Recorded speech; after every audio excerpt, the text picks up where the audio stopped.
একজন স্বামী সারা জীবন কাটায় শ্বশুরবাড়ি ও স্ত্রীর দোষ ধরতে ধরতে, আর একজন স্ত্রী সারা জীবন কাটায় ধৈর্য ধরতে ধরতে। আসসালামু আলাইকুম everyone, welcome back to my new another blog from simple lifestyle. কেমন আছেন সবাই? আমি বুধবার সন্ধ্যা থেকে ব্লগটা শুরু করছি। ফার্স্টে এখানে তাল এনেছিলাম বাজার থেকে, যে তালগুলো থেকে আমি রস বের করে নিয়েছি। তালের এটা বের করে নিয়ে সেখান থেকে কিছুটা নিয়ে আমি আজকেও কিন্তু 2 রকম পিঠা তৈরি করব, কারণ ওর বাবা চলে যাবে, বাবাকে দিয়ে দিব। এর জন্য আমি বুধবার নাস্তা খাওয়ার পর থেকে আজকে ভিডিওটা শুরু করছি। এখানে বড়া তৈরি করার জন্য আমি সব কিছু দিয়ে মেখে নিলাম। আগের দিনের বড় ভিডিওতে তো আমি কোনটা কিভাবে তৈরি করে বলেছি। আর এখানে তালগুলো দিয়ে দিয়েছিলাম জাল করার জন্য। তালটা জাল করতে দিয়েছিলাম, নিচ থেকে একটুখানি লেগে গিয়েছে, সেটা আমি করেছিলাম। তালটা দিয়ে মেনলি আমি তালগোটা তৈরি করব, বাট এখান থেকে অল্প করে দিয়ে আমি 2 রকমের পিঠা তৈরি করব, আর বাকি তালটুকু ফ্রিজে রেখে দিব। এর জন্য আমি বক্সে করে একটুখানি জাল করে ঠান্ডা হয়ে গেলে তারপর কিন্তু তালটা ফ্রিজে রাখতে হবে। এরপরে আমি যে তালগুটা বড়া বানানোর জন্য যে এগুলোটা রেডি করে রাখছিলাম, নারকেল দিয়ে, চালের গুঁড়া সব কিছু দিয়ে মেখে ময়দা দিয়ে, সেটা এক এক করে এখন আমি মাল্টি কুকারে ভাজি করে নিব। আমার চুলায় ইন্ডাকশনে যেহেতু আমি তাল জাল করতে বসিয়েছি, এর জন্য আমি মাল্টি কুকারে এটাকে ভাজি করে নিব। এখানে বড়াগুলো সব ভেজে তুলে নিয়েছি। অল্প করে তৈরি করেছিলাম, সেদিন তো অনেক বেশি তৈরি করেছিলাম, বাট আজকে অল্প করে করেছিলাম।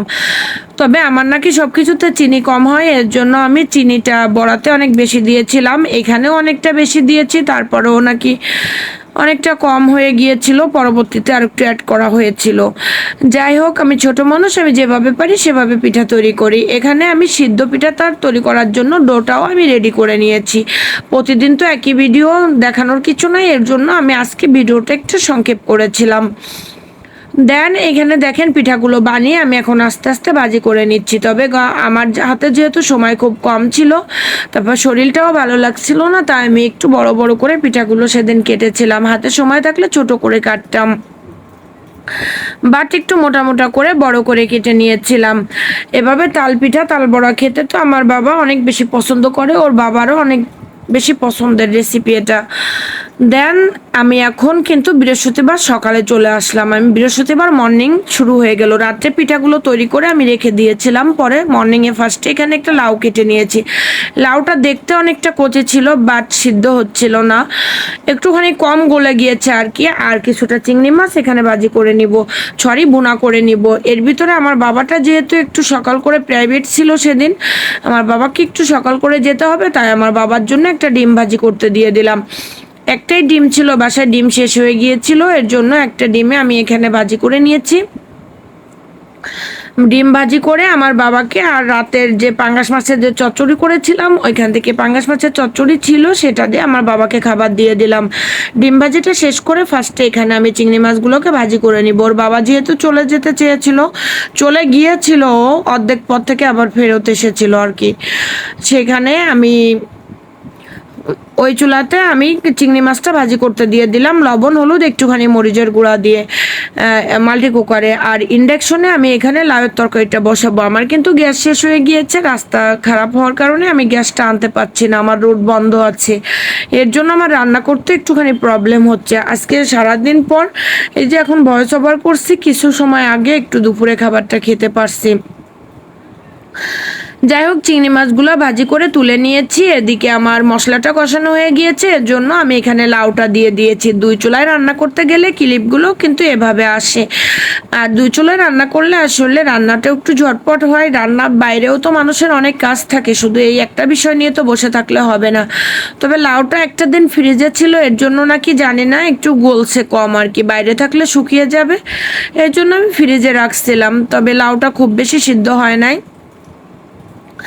আমার সবচেয়ে ফেভারিট খাবার হচ্ছে লাউ চিংড়ি আর মিষ্টি কুমড়ার যে কোনো তরকারি আমার সবচেয়ে ফেভারিট খাবার।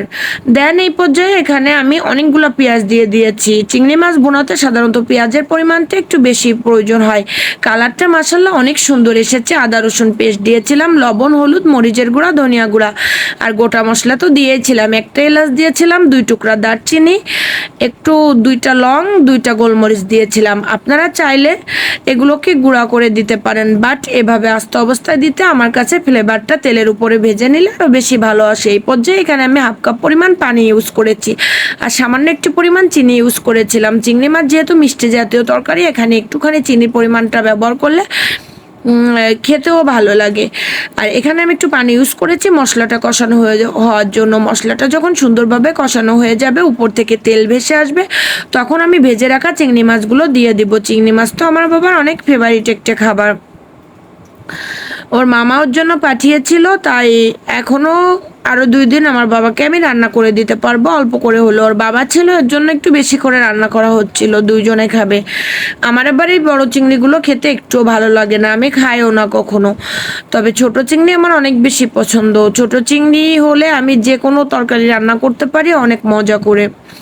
সবজি, ছোট চিংড়ি আর সবজি থাকলে আমার রান্না করতে কোনো কষ্টই হয় না। যাই হোক, এখন আমি এখানে চিংড়ি মাছগুলো দিয়ে কিছুক্ষণ কষিয়ে আর একটুখানি ঝোলের পানি দিয়ে দিয়েছি। আর উপর থেকে কালো কালো একটু দেখা যাইতেছে, আসলে এটা অন্য কিছু না, আমি তুলে ফেলার চেষ্টা করেছিলাম, বাট আমি এই সেম তেলে যেহেতু বড়া ভাজি করেছিলাম, তেলটা কি হবে এর জন্য আমি করেছিলাম, এর জন্য আমি সেই তেলেই চিংড়ি মাছটা রান্না করেছিলাম। এর জন্য 2-1টা হয়তো যে বড়া ভাজির সময় যে দানাগুলো ছিল, এই কারণে এরকমটা মনে হইতেছে। দেন আমি সেখান থেকে, আমার বাবাটা খুবই করতেছিল যে আমার চিংড়ি মাছ রান্না হচ্ছে আর আমাকে না খেয়ে স্কুলে যেতে হবে, তা আমি প্রায় কমপ্লিট হয়ে আসছিল, সেখান থেকে একটা মাছ তুলে আমার বাবাকে দিয়ে দিয়েছিলাম। এদিকে দেখেন আমি লাউয়ের তরকারিটা, লাউটা সিদ্ধ হচ্ছে না দেখে আমি কিছুটা পানি ইউজ করেছি। তখন আবার আমাদের পানি ছিল না, 2-3 দিন ধরে পানির খুব প্রবলেম হয়েছিল, এর জন্য আমি করেছিলাম। তখন সামান্য একটু পরিমাণ পানি আবার লাউয়ের ভিতরে দিয়ে দিলাম। এদিকে দেখেন আমার চিংড়ি মাছের তরকারিটা কমপ্লিট হয়েছে, মাশাআল্লাহ অনেক সুন্দর একটা কালার এসেছে, খেতেও যেমন মজা হয়েছিল, দেখতেও মাশাআল্লাহ অনেক সুন্দর হয়েছে। আমার বাবা বলেছে ওর কাছে চিংড়ি মাছটা এরকম একটু ঝোল ঝোল টাইপের থাকলে খেতে আরও বেশি ভালো লাগে, মানে একটু মশলা থাকবে, গ্রেভি থাকবে, বাট একটুখানি অনেকটা শুকনা ভাব না হয়ে এরকম একটু থাকলে ওর কাছে আরও বেশি ভালো লাগে খেতে। দেন এই পর্যায়ে চিংড়ি মাছটা কমপ্লিট হয়ে গেলে আমি নামিয়ে নিয়েছি। আর লাউয়ের তরকারিটা এখনও কমপ্লিট হয় নাই, এটাকে আমি একটু লো আছে ঢাকা দিয়ে রাখছি আরও 10 মিনিটের জন্য। ঢাকা দিয়ে রেখে তারপরে দেখলাম যে না, এটা খুব বেশি গলে যাবে না, এর জন্য আমি নামিয়ে নিয়েছি। এখানে আমার লাউ চিংড়িটাও কমপ্লিট হয়ে গেছে। এখন আমি ওর বাবার খাবারটা দিয়ে দিয়েছিলাম।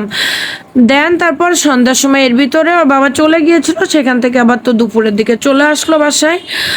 সেখান থেকে বাসায় আসার পরে আমি তো, ওর বাবা চলে গেলে আমি একটু বাইরে গিয়েছিলাম, সেখান থেকে এসে বাসায় প্রচুর কাজ করেছিলাম, অনেক এলোমেলো ছিল। এই কটা দিন তো শুধু রান্না বান্না খাওয়া দাওয়া এগুলোর উপরেই, যতটুকু একটু ঘরটা একটু ডিপ ক্লিন করেছিলাম, কাঁচা ধোয়া সব কিছু শেষ করে, যেহেতু দুপুরে রান্না ছিল না, এর ভিতরে আমার বাবাটা স্কুল থেকে চলে আসলো, আমার বাবাকে কিছু পিঠা খেতে দিয়ে আমি কাজগুলো করেছিলাম।